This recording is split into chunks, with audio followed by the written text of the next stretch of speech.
அனைவருக்கும் வணக்கம். இன்றைக்கி நம்ம சேனலில் மட்டன் குழம்பு, அதாவது தேங்காய் அப்புறம் வெங்காயம் பூண்டெல்லாம் வதக்கி போட்டு லைட்டாக எண்ணெய் விட்டு வதக்கி அதுக்கப்புறம் குழம்பு வைக்க போகிறோம். அது ரொம்ப டேஸ்ட்டாக இருக்கும்.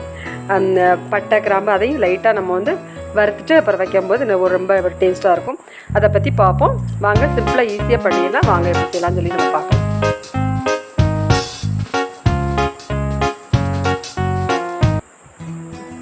இப்போது அந்த மட்டன் குழம்பு பண்ணுறதுக்கு நான் 1/2 கிலோ மட்டன் எலும்பு சேர்த்த கறி தான் வாங்கியிருக்கேன்.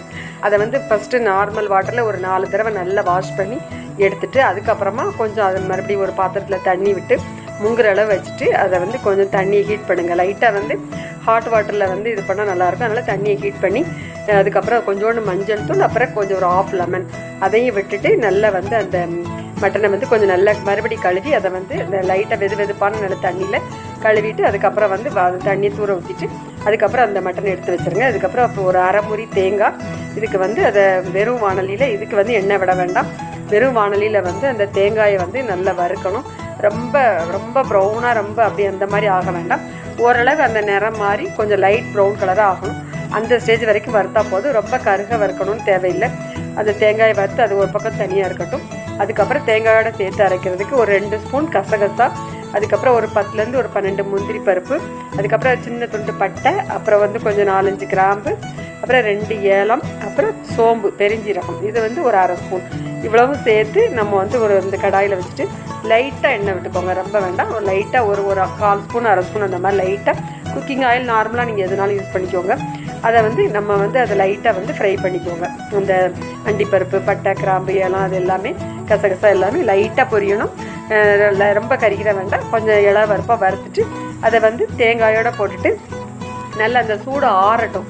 நல்லா ஆறுனதுக்கப்புறம் நம்ம அரைக்கணும். சூட்டோடு போட்டு அரைக்கக்கூடாது. மிக்ஸி ஜாரில் போட்டு நல்லா பேஸ்ட்டாக அரைச்சிக்கிடணும். அதுக்கப்புறம் வெங்காயம் ஒரு 200 கிராம் அளவு சின்ன வெங்காயம், அதுக்கப்புறம் பூண்டு கிட்டத்தட்ட ஒரு 100 கிராம் அளவு பூண்டு இருக்கும். ஒரு பல்லுனா ஒரு 20 பல் 25 பல் பூண்டு இருக்கும். அதுக்கப்புறம் இஞ்சி அது கிட்டத்தட்ட ஒரு 100 கிராம் அளவு இஞ்சி இருக்கும். இஞ்சி காரம் உங்களுக்கு கம்மியாக வேணால் கொஞ்சம் கம்மியாக வேணால் போட்டுக்கோங்க. கொஞ்சம் அதை நல்லா கழுவிட்டு எல்லாத்தையும் சின்ன சின்னதாக அந்த இஞ்சியெல்லாம் கட் பண்ணிவிட்டு வெங்காயத்தை முழுசு அந்த மாதிரி உரித்து அதை லைட்டாக எண்ணெய் விட்டு லைட்டாக வதக்கணும். ரொம்ப கருகிற வேண்டாம். அதே சமயத்தில் கொஞ்சம் அந்த நிறம் வெங்காயத்தோட நிறம் மாறணும். அந்த அளவுக்கு எண்ணெயில் ஃப்ரை பண்ணிவிட்டு அதுவும் நல்லா ஆறுனதுக்கப்புறம் அதை தனியாக அரைச்சி வச்சுக்கோங்க. இஞ்சி பூண்டு வெங்காயம் எண்ணெயில் வதக்குனதை தனியாக அரைச்சி வச்சுக்கோங்க. அப்புறம் தேங்காய் அந்த கசகசா அதெல்லாம் தனியாக அரைச்சி வச்சுக்கோங்க. அதுக்கப்புறம் இந்த நான் வாஷ் பண்ணி அந்த வச்சுருக்க அந்த மட்டன் ரெடியாக வச்சுருக்க மட்டனை நீங்கள் எந்த குக்கரில் பண்ண போகிறீங்களோ அதில் போட்டுட்டு அதில் கொஞ்சோண்டு மஞ்சள் தூள் ஏற்கனவே நம்ம வாஷ் பண்ணும்போது போட்டிருக்கோம். இருந்தாலும் கொஞ்சம் மஞ்சள் தூள் போட்டுக்கோங்க. ஒரு 1/4 ஸ்பூன் அளவு மஞ்சள் தூள். அதுக்கப்புறம் குழம்புக்கு தேவையான உப்பு ஃபஸ்ட்டே போட்டுடலாம். நீங்கள் கல் உப்பு தான் போட்டிருக்கேன், அதான் கொஞ்சம் நல்லாயிருக்கும். உங்களுக்கு டேஸ்ட் சால்ட் தேவை இருந்தாலும் அதை போட்டுக்கோங்க. போட்டுட்டு அதுக்கப்புறம் நம்ம அந்த அரைச்சி வச்ச இஞ்சி பூண்டு வெங்காயம் இந்த எண்ணெயில் வதக்கி அரைச்சிருக்கோம்ல அதை மட்டும்தான் போடணும். தேங்காய் இப்போ போடக்கூடாது. இதை போட்டுட்டு அப்புறம் ஒரு 5 நிமிஷம் நல்லா அந்த உப்பு அந்த மசாலா இதில் எல்லாமே சேர்ந்து நல்லா கொதிக்கட்டும். தீயை ஓரளவு மிதமாக எரிச்சிக்கோங்க. நல்லா கிண்டி விட்டுக்கோங்க. இப்போ தண்ணி விட வேண்டாம். ஒரு 5 நிமிஷம் அந்த இஞ்சி பூண்டு பேஸ்ட்லேயே கொஞ்சம் வதங்கட்டும். ஒரு 5லேருந்து ஒரு 7 நிமிஷம் வரை பார்த்து நல்லா வதக்கிக்கோங்க. கொஞ்சம் அந்த உப்பு எல்லாமே சேர்ந்து அதில் இருக்கட்டும். அதுக்கப்புறம் நீங்கள் ஓரளவு மூங்குற அளவுக்கு தண்ணி நீங்கள் மிக்சிலாம் இது பண்ணி அந்த தண்ணி கூட நீங்கள் இதை விட்டுக்கலாம் கழுவிட்டு. அதுக்கப்புறம் இப்போ ஓரளவு மூங்குற அளவுக்கு நீங்கள் அந்த தண்ணியை விட்டுட்டு ஓரளவு நல்லா அந்த மட்டன் முங்கணும். அந்த அளவுக்கு கரெக்டாக தண்ணி விட்டுக்கோங்க. இப்போ உப்பு எல்லாமே இதில் போட்டாச்சு. இந்த இஞ்சி பூண்டு பேஸ்ட்டு அதையும் போட்டாச்சு. இப்போ இது மட்டும்தான். இதை போட்டு நல்லா குக்கரை இதை மூடி வச்சுருங்க. மூடி வச்சுட்டு ஓரளவு 3/4 வேக்காடு ஒரு 80% வர்ற அளவுக்கு குக்கரில் வேக வச்சுக்கோங்க. அதுக்கப்புறம் தேங்காய் போட்டு கொஞ்சம் நேரம் கொதிக்கணும். நல்லா ஓரளவு உங்களுக்கு குக்கர் நல்லா வேகிற அளவுக்கு ஓரளவு மட்டனை வேக வச்சுக்கோங்க. குக்கருக்கு தக்கன வேக வச்சுக்கோங்க. இப்போ ஓரளவு மட்டன் ஓரளவு நல்லா வெந்து எல்லாமே கொஞ்சம் நல்லா ரெடி ஆகிடுது. இந்த குழம்புக்கு எலும்பு சேர்த்த மட்டன் வாங்கினா தான் நல்லாயிருக்கும். தனிக்கறி வாங்கினா அவ்வளோவா நல்லா இருக்காது. எலும்போடு சேர்த்து இருக்கும் போது ஒரு டேஸ்ட்டு. அதனால் எலும்பு சேர்த்த கறி வாங்கினா தான் குழம்பு நல்லாயிருக்கும். அது எலும்பு சேர்த்த கறி தான் வாங்கியிருக்கேன். அதுக்கப்புறம் இப்போ குக்கரை நீங்கள் இப்போ ஆன் பண்ணிடலாம். அதுக்கப்புறம் குழம்பு மிளகாத்தூள் 3 ஸ்பூன் அந்த மாதிரி போட்டிருக்கேன். 3 ஸ்பூன் 3.5 ஸ்பூன் வரை போட்டுக்கலாம். குழம்பு மிளகாத்தூள் உங்கள்கிட்ட இல்லைன்னா மல்லித்தூள், தனி மிளகாத்தூள் 2 கலந்து ஒரு 3லேருந்து 3.5 ஸ்பூன் வர்ற மாதிரி நீங்கள் போட்டுக்கோங்க.